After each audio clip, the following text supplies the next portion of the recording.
देखिए यहाँ पर जो क्वेश्चन दिया गया है हमको सिद्ध करना है क्या चीज, ये गति के समीकरण, गति का तीसरा समीकरण कहलाता है वी स्क्वायर बराबर यू स्क्वायर जोड़ 2a s। तो सबसे पहले यहाँ पर हम लिखेंगे क्या चीज, किसी भी कंडीशन में वस्तु का प्रारंभिक वेग, वस्तु का प्रारंभिक वेग, वस्तु का प्रारंभिक वेग, प्रारंभिक वेग का मतलब होता है शुरू वाला वेग। एबीसीडी के अक्षर में पहले आता है यू, इसलिए हम पहले शुरू वाला में क्या मानेंगे, उसके बाद आपका अंतिम वेग, वस्तु का अंतिम वेग, वस्तु का अंतिम वेग, वस्तु का अंतिम वेग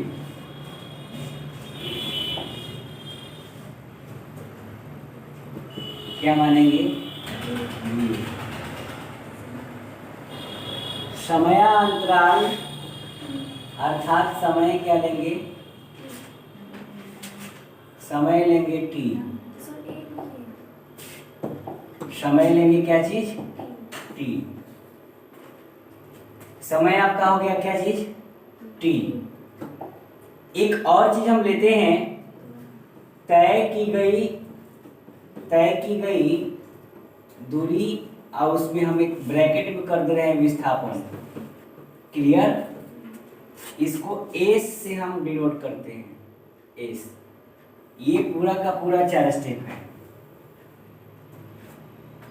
गति के यह जो समीकरण हमको प्रूव करना है वी स्क्वायर बराबर यू स्क्वायर जो 2as, यह गति का तीसरा समीकरण कहलाता है। हम इसको प्रूव करेंगे गति के प्रथम समीकरण से, v बराबर u प्लस at, एक सूत्र होता है v बराबर u प्लस at, हम उसी का यूज करेंगे नेक्स्ट पेज पर। क्योंकि हम जानते हैं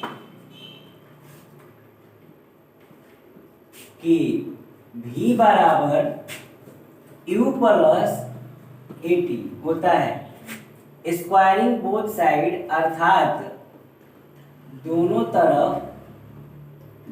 तरफ क्या करने पर, वर्ग करने पर, दोनों तरफ वर्ग करने पर। तो जो यहाँ पर v दिया गया है उसको लिखेंगे पावर में डालेंगे 2, यहाँ पर u प्लस at जो लिखा है इसको भी पावर में लिख करके डालेंगे 2। इसका यदि हम 2 बार मल्टीप्लाई करेंगे तो आएगा v स्क्वायर, इसको हम तोड़ेंगे a प्लस बी के होल स्क्वायर पर, तो फॉर्मूला होता है a स्क्वायर प्लस 2a का मतलब u, b का मतलब at होता है ना फॉर्मूला, a प्लस बी का होल स्क्वायर, a स्क्वायर जो 2b प्लस b स्क्वायर। तो यहाँ से हम लिखेंगे b स्क्वायर का मतलब ये राशि जो है ना 80 का क्या हो जाएगा होल स्क्वायर। इस के आगे का process v square is equal to you square जोड़ 2u 80 प्लस इसका हम दोनों का स्क्वायर करेंगे, a का भी और t का भी, दोनों का स्क्वायर होगा तो यहाँ पर हो जाएगा a square into T square. But ध्यान दीजिएगा यहाँ से हमको प्रूफ करके क्या लाना है, v स्क्वायर बराबर यू स्क्वायर जोड़ 2as। यहाँ पर हम देखेंगे तो यहाँ पर v स्क्वायर आ चुका, यू स्क्वायर आ चुका, 2as लाना है, यानी हम इन दोनों में से हम 2u कॉमन काटेंगे, सॉरी 2u नहीं बल्कि 2a कॉमन काटेंगे। क्यों, क्योंकि हमको 2a लाना है, तो यहाँ से 2 और a को कॉमन काटेंगे। इन दोनों जो टर्म है ना, इन दोनों टर्म से 2a कॉमन करेंगे, क्लियर। तो यहाँ पर देखिएगा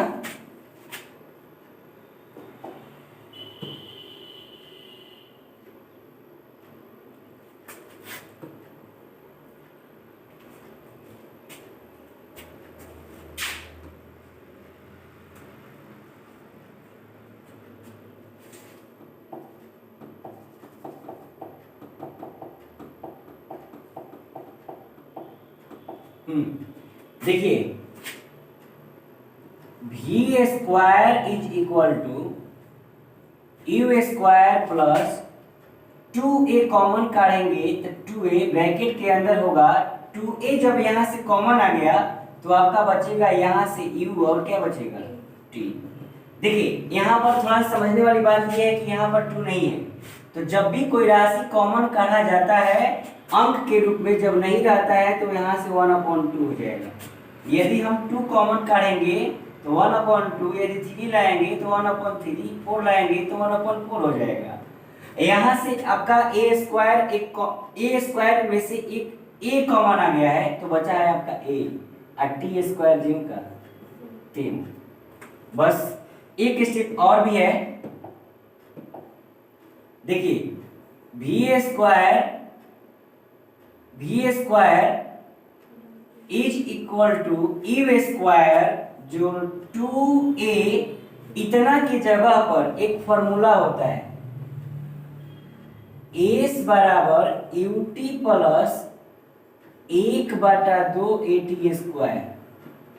तो इतना के जगह पर हम क्या अप्लाई कर देंगे एस, ब्रैकेट का चिन्ह हटेगा तो हम लिखेंगे क्या चीज, मल्टीप्लाई का चिन्ह डाल करके एस लिख देंगे।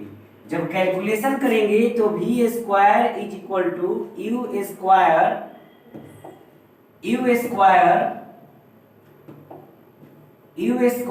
जो 2as प्राप्त होगा। यह गति का तीसरा समीकरण कहलाता है। क्या चीज कि v स्क्वायर बराबर यू स्क्वायर जो 2as। फिर से एक बार समझिएगा। देखिए वस्तु का प्रारंभिक वेग यानी शुरू का वेग इनिशियल वेलोसिटी u को माना जाता है, फाइनली वेलोसिटी यानी अंतिम वेग v को माना जाता है, और समय अंतराल अर्थात टाइम इंटरवल यानी समय को t माना जाता है। उसके बाद तय की गई दूरी या विस्थापन लेते हैं तो s लेते हैं। ठीक, नेक्स्ट पेज पर आपका है। चूंकि हम जानते हैं कि v बराबर u प्लस at होता है, हम स्क्वायर इसलिए यहाँ पर करेंगे क्योंकि दोनों तरफ हमको स्क्वायर लाना है, यहाँ से भी स्क्वायर, तो उसको देखते हुए हम दोनों तरफ क्या करेंगे स्क्वायर करेंगे। इधर v स्क्वायर हो जाएगा, v का होल स्क्वायर, इधर हो जाएगा u प्लस at का होल स्क्वायर। तो v का 2 बार गुणा कीजिएगा तो v स्क्वायर, यहाँ से a प्लस b का होल स्क्वायर पे तोड़िएगा तो u स्क्वायर जो 2uat इंटू at का होल स्क्वायर हो जाएगा। तो v square is equal to you square plus 2uat plus a square t square, इसका 2 बार गुणा किया गया है। उसके बाद v square is equal to you square plus यहाँ से कॉमन काढ़ा गया है 2a, यहाँ से 2a कॉमन काढ़ा गया है, तो 2a जब कॉमन काढ़ा जाएगा तो बचेगा क्या चीज u और क्या बचेगा t। यहाँ से इस स्टेप से बचेगा अंदर ut, इस स्टेप में 2 है नहीं, बट जब 2 नहीं है और 2 हमको लाना है इसीलिए 1/2 लिख दिया जाएगा। a स्क्वायर है, एक कॉमन बाहर आ गया है a वाला, एक a बचेगा और t स्क्वायर जो करते हैं।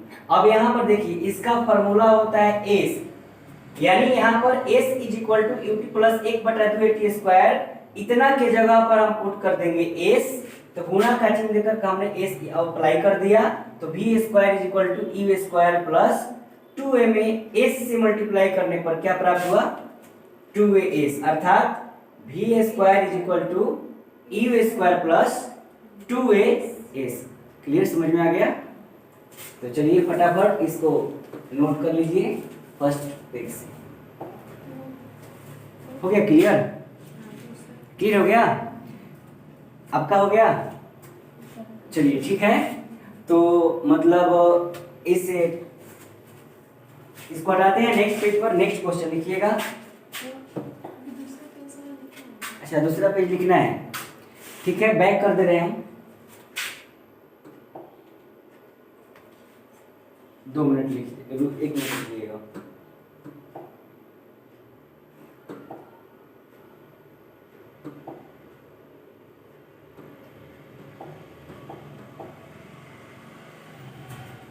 नोट कर लीजिए।